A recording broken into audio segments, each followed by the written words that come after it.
For most of modern history, Canadian grain followed a predictable path. It moved south, crossed the border, entered American ports, and from there, reached the world. That pattern shaped how North American agriculture functioned, who controlled access, and who collected the fees. In 2025, that pattern quietly broke. In September, a full train of Canadian wheat departed the prairies and never touched a U.S. export terminal. It did not unload at the Gulf. It did not stop at a Pacific Northwest port. Instead, it rolled uninterrupted from Manitoba to Mexico City, covering more than 3,000 miles and arriving directly at its buyer. No ships, no American ports, no intermediaries. If you want calm, fact-based reporting that explains how power shifts through infrastructure and trade, make sure you're subscribed. We focus on what changes before it becomes obvious. This was not a one-off delivery. It was a demonstration that the assumptions governing North American grain trade no longer apply.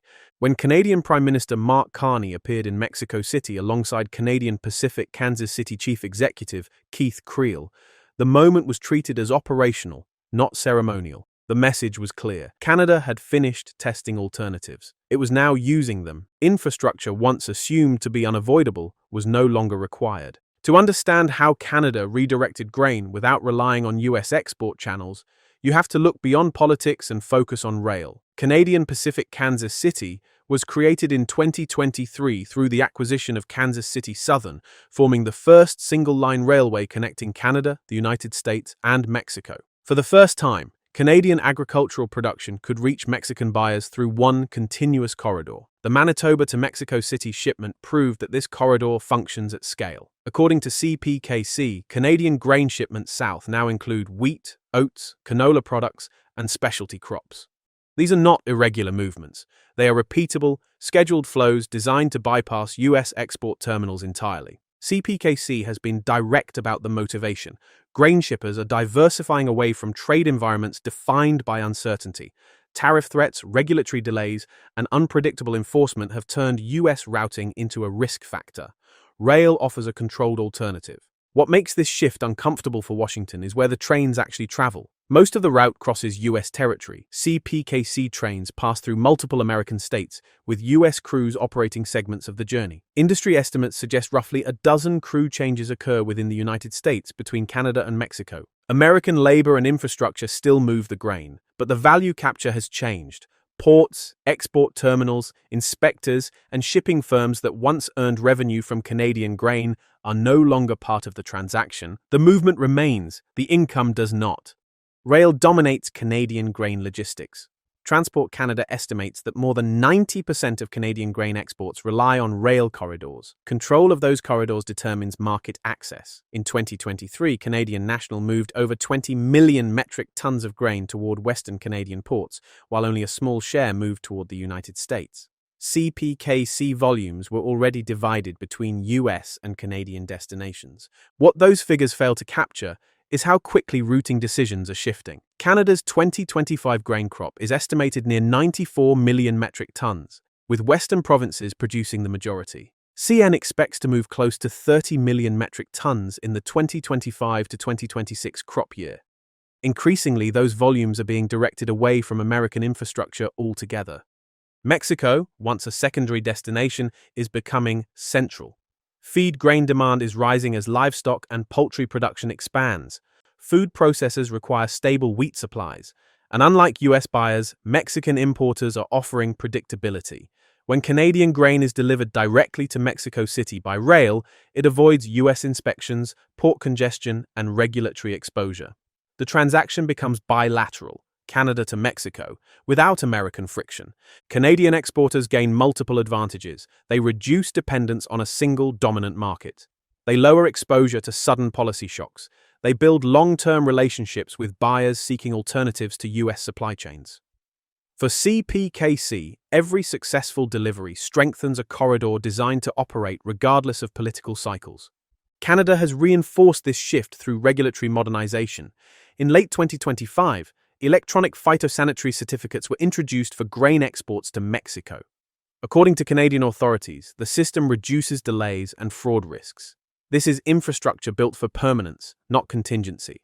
The effects are already visible across US ports. Pacific Northwest terminals once handled large volumes of Canadian grain bound for Asia. That traffic is shrinking. Vancouver now ships record volumes directly, while Prince Rupert is expanding capacity specifically to absorb future growth. Canadian grain reaching Asian buyers no longer needs to cross the border. Gulf Coast ports face similar losses. Houston and New Orleans previously handled Canadian shipments moving south. Direct rail delivery to Mexico eliminates that role. In the east, ports like Montreal and Quebec are capturing volumes that once relied on U.S. Great Lakes terminals. Thunder Bay connects prairie grain to Atlantic routes without using American ports. Each redirection compounds economic effects.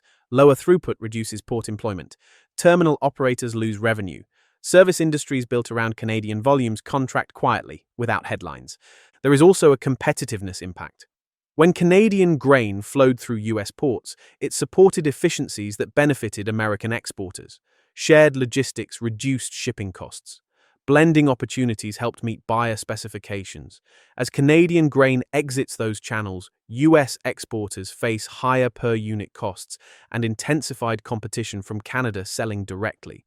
Transportation efficiency increasingly determines pricing. As Canada shortens routes and removes intermediaries, its grain becomes more competitive globally. US exporters are left choosing between margin compression and lost market share. None of this occurs by accident.